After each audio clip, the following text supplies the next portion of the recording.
हमारे booth number 209, 210, 211, 212, 213 और 214-15 पर जो आज के एक मीटिंग है उसके लिए हमारे जो प्रभारी नियुक्त किए गए हैं जिला सह मीडिया प्रमुख श्री नीरज यादव जी, जो एक पार्षद भी हैं और बहुत ही अच्छे कर्मठ कार्यकर्ता हैं भारतीय जनता पार्टी के।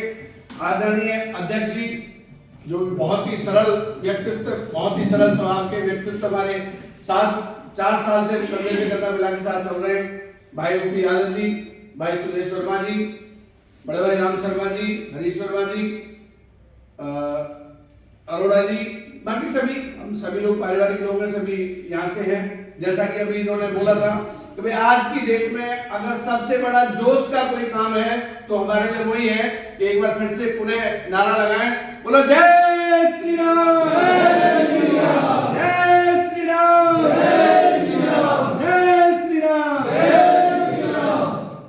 जीवन के अनेकों क्षण हमने और आपने इकट्ठे जिए हैं और देखे हैं। आपको पता है जिस समय कार सेवकों पर गोलियां चलाई गई थी, अयोध्या वही था, सरयू वही थी, पुल वही था। सरयू के पुल से गोलियों से छल्ली कर करके उन कार सेवकों के सब सरयू में बहा दिए गए थे और सरयू का जल लाल हो गया था। हम उतना सौभाग्य तो प्राप्त नहीं कर पाए क्योंकि मैं उस समय 11वीं कक्षा में था। हमने प्रयास किया लेकिन हमारे पिताजी ने भी रोका और हम सिर्फ शहर अनुशहर तक पहुंच पाए। तब तक ये पता लग गया था कि वहां जाने की बसें रोक दी जा रही हैं, तो हम वहां तक नहीं पहुंच पाए। लेकिन उसके बाद जब कार सेवकों की अस्थि कलश निकाले गए थे पूरे देश में, जब कार सेवकों के अस्थि कलश निकले थे तो पूरे देश में एक उबाल था और हम भी उस समय 18 वर्ष के आसपास की आयु थी और इस तरह का उबाल था कि पूरे जिले के स्कूल कॉलेजों को चलने नहीं दिया था डिस्ट्रिक्ट बुलंदशहर में। और हर दिन स्कूल जाते जरूर थे और स्कूल जाते तुरंत स्कूल की छुट्टी करा दिया करते थे और फिर पूरे शहर में नारेबाजी और रैली निकालते थे। फिर गांव-गांव में उन अस्थि कलशों की यात्रा निकाली गई थी। देखिए, हमारे को अपने ही देश में, अपने ही राम के, अपने ही घर के लिए एक इतना बड़ा प्रयास करना पड़ा, 500 वर्ष तक लड़ाई करनी पड़ी और आज उन सब लोगों की पुण्य आत्मा बड़े प्रसन्न होती होगी। याद करिए कोठारी बंधुओं को, याद करिए सिंगर साहब को, जो लोग आज इस धरती पे नहीं रहे, उन्होंने जो अपने प्राणों की आहुतियां दी, अपना रक्त दिया और उनकी अस्थियां जब सरयू के जल में और देश के पूरे गांव-गांव में घुमाई गई थी, आज उनकी आत्मा अति प्रसन्न होगी क्योंकि देश को, जब देश की जनता के आशीर्वाद से नरेंद्र मोदी जी को प्रधान पद मिला और तब से उन्होंने जब कहा था कि मैं देश में प्रधान सेवक की भूमिका में कार्य करूंगा, तो वास्तविकता है कि उन्होंने ऐसे प्रधान सेवक की भूमिका में कार्य किया है कि जिस काम को 500 साढ़े 500 वर्षों तक न अदालतें कर पा रही थी, न पार्टियां कर पा रही थी और आज अदालत भी आपके साथ है, सरकारें भी आपके साथ है और हर व्यक्ति आज आपके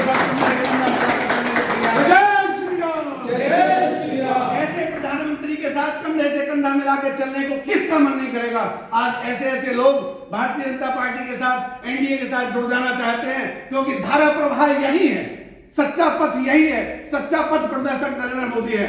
धारा 370 हो, हलाला कानून, इतने दुनिया भरे के जितने उल्टे सीधे कर्म थे, क्योंकि हमारे पास संख्या बल नहीं होता था। सरकार तो हमारी भारतीय जनता पार्टी की वाजपेयी जी के समय में ही आ गई थी, उन्होंने भी देश को एक दिशा देने का प्रयत्न किया था, लेकिन संख्या बल के आगे नतमस्तक होना पड़ता था। और जब संख्या बल की सरकार आई तो देश और दुनिया को दिखा दिया कि दुनिया में देश का क्या नाम हो सकता है, देश में दुनिया का क्या नाम हो सकता है। और आज विपक्षी जिनके पास कोई मुद्दा नहीं है, मुद्दा विहीन विपक्ष रोता डोलता है, हर अच्छी बात पर भी गुड़ गोबर कर देता है, अच्छी बात को भी अच्छी बोलने से कतराता है। आज भी 3 लोगों को, ऐसे 3 लोगों को जिनका वास्तव में देश में एक अच्छा योगदान था, उनको भारत रत्न देने की घोषणा की गई है। स्वामीनाथन जी, जिन्होंने कृषि पर बहुत काम किया, किसानों के लिए बहुत काम किया, हमारे देश के कुछ समय के लिए बने प्रधानमंत्री श्री चौधरी चरण सिंह जी और पीवी नरसिम्हा राव जी।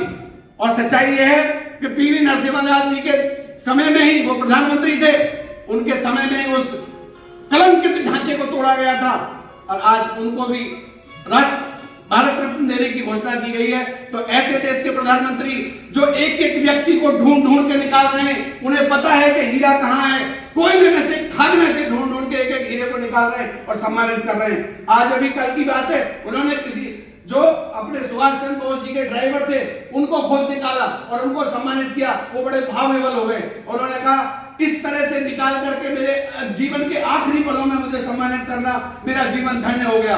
तो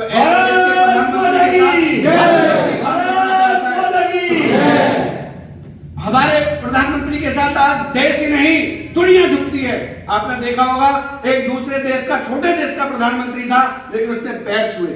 साहब, ये वही देश है जिसकी महारानी इंग्लैंड की, जो उन्होंने हमारे देश पर राज किया, ग्लव्स पहनकर हाथ मिलाया करती थी। नरेंद्र मोदी जी की शर्त थी, नंगे हाथों से उन्होंने हाथ मिलाया। ये वही अमेरिका है जो वीजा देने से मना करता था, और उसमें भी हमारे शरारती तत्वों की शरारत थी, क्योंकि उनको वीजा देने के लिए यहां से सांसद चिट्ठियां लिखते थे कि नरेंद्र मोदी को अमेरिका आने का वीजा मत देना। आज नरेंद्र मोदी का पूरे देश में और विदेशों में इस तरह से स्वागत किया जाता है, प्रोटोकॉल तोड़ करके लोग आगे बढ़ते हैं और गले लग जाते हैं। जिनकी परंपरा में गले लगना नहीं है, जिनकी परंपरा में हाथ जोड़कर नमस्कार करना नहीं है, वो आज नमस्कार करते हैं, वो जय श्री राम का नारा बोलते हैं। और आज पूरे देश की, चाहे इकोनॉमी की विषय हो, चाहे देश की चारों दिशाओं से सुरक्षा का विषय हो, एक थी सरकार जिसमें क्या कहा जाता था, लावारिस वस्तु कम हो सकती है। क्या पिछले 10 साल में किसी ने देखा कौन सी वस्तु लावारिस है? कहां गए लावारिस वस्तु फेंकने वाले? रोज आए तीसरे दिन बम विस्फोट होते थे। और क्या कहा जाता था हमारी सरकार के द्वारा कि पाकिस्तान की तरफ से हुआ तो है, लेकिन उसको छेड़ना मत, क्योंकि उसके पास परमाणु बम है, परमाणु बम चला देगा देश का नाश हो जाएगा। कहां गया परमाणु बम? छीन लिया उसका रिमोट, और आज परमाणु बम लेके वो कहां बैठा है? कंगाली के दौर में गुजर रहा है। उल्टी सीधी ब्लैक करेंसी छापा करता था, नकली करेंसी छापता था, आज भिखारी भीख मांगकर डोल रहा है।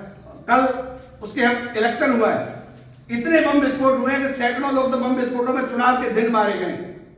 तो एक था पाकिस्तान, और उसको पाकिस्तान को एक था पाकिस्तान बनाने में जिसका हाथ है, वो है हमारे देश के प्रधान सेवक नरेंद्र दामोदर दास। भारतीय जनता पार्टी जिंदाबाद, भारतीय जनता पार्टी जिंदाबाद। इन्हीं शब्दों के साथ मैं अपने शब्दों को विराम देना चाहूंगा। बोलिए भारत माता की जय, भारत माता की जय।